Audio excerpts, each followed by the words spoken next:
Police उमेदवारांच्या घरात जातात, पकडून गाडीत टाकून एकनाथ शिंदेंच्या ठाण्यातल्या घरी आणतात.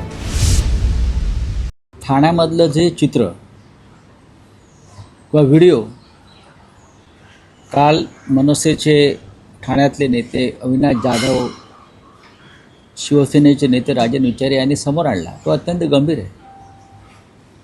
पोलीस उमेदवारांच्या घरात जातात, गेले, मग मनसे असेल किंवा शिवसेना असेल, आणि त्यांना घरातून पकडून गाडीत टाकून एकनाथ शिंदेंच्या ठाण्यातल्या घरी आणतायत.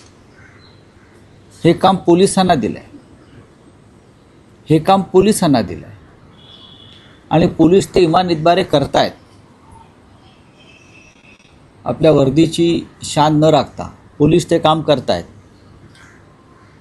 किंबहुना पोलिसांचाही नाईलाज असेल, पोलिसांनाही धमक्या दिल्या असतील, तुला चंद्रपूरला पाठवू, तुला गडचिरोलीत पाठवू.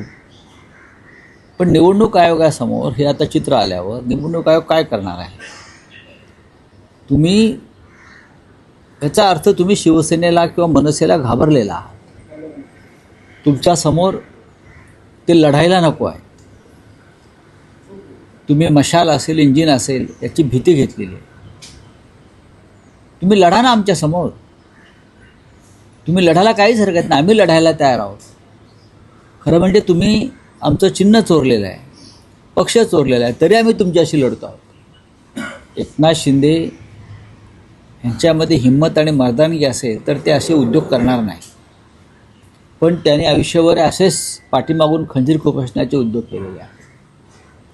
ठाण्यामध्ये जो प्रकार घडला किंवा घडतायत, घडवले गेले,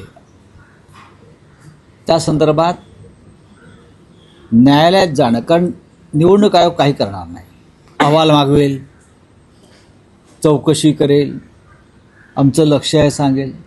न्यायालयात जाणं हा एकमेव मार्ग त्याच्यासमोर आहे आणि न्यायालयात जर कोणी जात असेल तर त्याचं स्वागत केलं पाहिजे.